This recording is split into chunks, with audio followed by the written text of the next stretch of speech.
what's a mega fight in your opinion? You versus who? Terence Crawford. Terence Crawford. There we go. Thank you, Tio. ASAP. Appreciate you. You want to be 3-time leader champion. Terence Crawford versus Tio. Tio Senior, how that fight goes? Or Tio? Reincarnation. That's the Rand Leonard. That's the fucking. Terence Crawford's the That's what the Hagler and Leonard. That's How does that fight go? You and Bud. Ask him, man. He knows I'll beat him. Now, according to Michael Benson, Manny Pacquiao is reportedly considering returning to boxing at the age of 45 to face Mario Barrios. That fight could be for the WBC title, since the WBC has put Terence Crawford as champion in recess, which it doesn't matter to Terence Crawford because he's moved to 154 to fight Madrimov in LA for the WBO title at 154. Now, when it comes to Manny Pacquiao, people are asking why is he considering coming back at the age of 45 after the last performance we saw him in. And the last performance we saw him in was against Yordenis Ugas, and Manny Pacquiao looked like a shot fighter.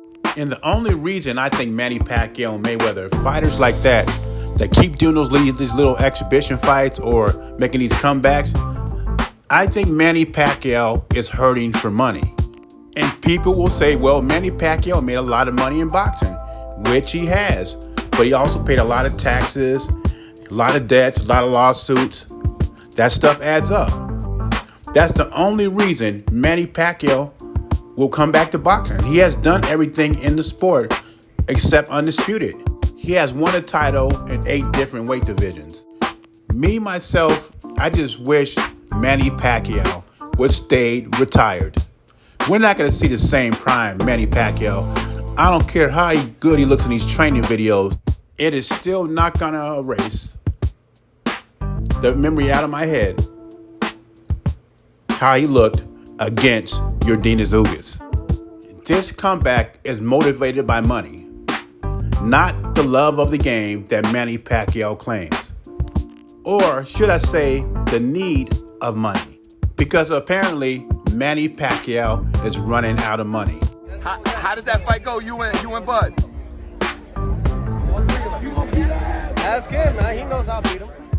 Now, the clip I played at the beginning of the video, when Teofimo claimed that the Crawford-Lopez fight would be like Sugar Ray and Hagler. We can see Terence Crawford's on the Hagler route, but Teofimo is a good fighter, but he's not on Sugar Ray route yet. Why do these young fighters try to compare themselves to the old school fighters, but they're not built that way? Sugar Ray Leonard is an all-time great. And Teofimo is a good fighter, but he's not that route yet. He's not an all-time great status yet. But regardless of what I think, Teofimo says the reason this fight's not happening is because Terence Crawford knows I can beat him. But obviously, Top Rank does not think you could beat Terence Crawford because they didn't offer Terence Crawford a contract. Teofimo needs to let it go. That fight is not going to happen. Terence Crawford's at 154 now. He's fighting for a title in a couple of months.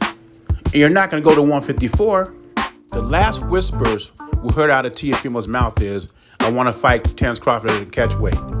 If I'm Crawford, I'm not fighting you at a catch weight. If you want to fight me, you got to come to 154. Just like the Canelo rules.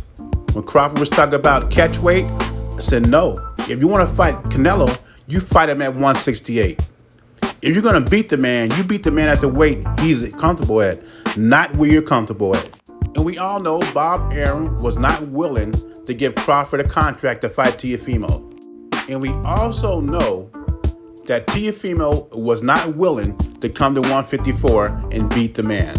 He didn't even activate his WBO status. So how seriously was Teofimo interested in this fight? Or he just clout chasing once again? But like I know, this fight will never happen. Anyway, leave your thoughts and comments below. JBZ, I'm gone.